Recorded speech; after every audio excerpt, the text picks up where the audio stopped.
Um dos grandes males que a humanidade sempre enfrentou foi a fofoca. Infelizmente, a língua não tem osso, ela não quebra. Então, as pessoas falam o que quer, inventam as mais absurdas situações. Enfim, a maioria de nós já enfrentou algum tipo de fofoca ou de boato. Mas será que somente com base em boatos uma pessoa pode ser levada a julgamento perante o tribunal do júri? É claro que não. Eu sou a Fernanda Gonçalves, advogada criminalista e professora de Direito Penal e de Processo Penal, e quero conversar com vocês acerca de uma decisão do ministro Gilmar Mendes, em atuação na segunda turma do Supremo Tribunal Federal, que restabeleceu uma sentença de impronúncia e liberou de ser julgado pelo Tribunal do Júri um pedreiro de 40 anos acusado de homicídio doloso com base em testemunhas indiretas, ou seja, aquelas que não presenciaram o fato, mas ouviram boatos de terceiros a respeito do crime. Para que exista a justa causa penal que autoriza a propositura de uma ação penal, é necessário que estejam presentes dois requisitos: a prova da existência do crime e indícios suficientes de autoria. Notem que é somente exigido o indício suficiente de autoria e não a prova plena de autoria. Se fosse assim, nem precisaria de um processo para absolver ou para condenar.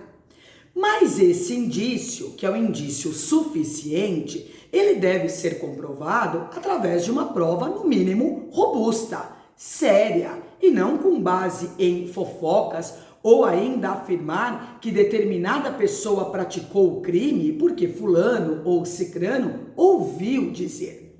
Isso é muito pouco, é inaceitável. E foi justamente isso que o ministro Gilmar Mendes decidiu no caso que conversaremos.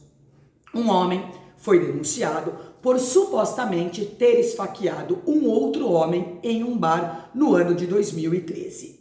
Inclusive, esse homem chegou a ficar preso por quase 8 meses no ano de 2020 em decorrência deste crime.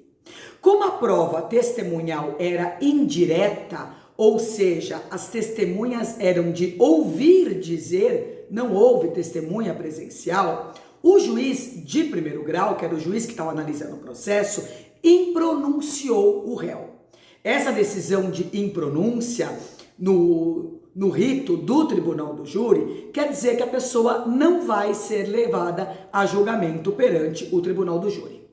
O Ministério Público não concordou com essa sentença de impronúncia e recorreu desta decisão.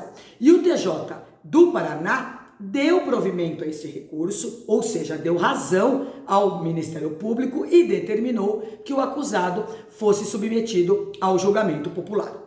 Dessa vez, quem recorreu ao STJ foi a Defensoria Pública, que estava atuando na defesa deste homem. Mas o recurso foi improvido porque a Corte Superior considerou que, na fase da pronúncia, abre aspas, deve prevalecer o princípio indúbio pro societate. Aqui esse princípio quer dizer que, na dúvida, neste momento processual, a dúvida beneficia a sociedade.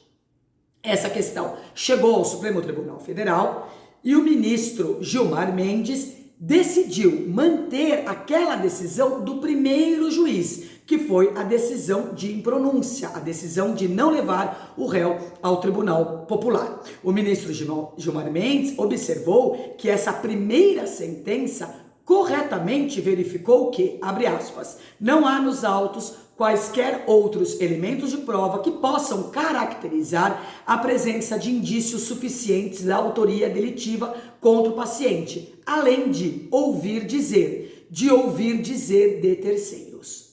O ministro ainda teceu duras críticas ao princípio do indúbio pro societate e prosseguiu em sua decisão. Abre aspas novamente. No processo penal, a dúvida sempre se resolve em favor do réu, de modo que é imprestável a resolução em favor da sociedade.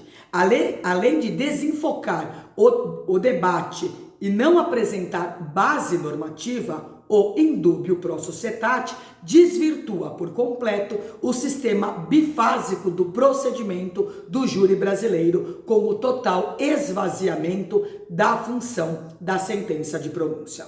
O ministro Gilmar Mendes concedeu o habeas corpus para restabelecer essa sentença de impronúncia. Para quem tiver interesse em conferir essa decisão, basta acessar os autos do habeas corpus 227328.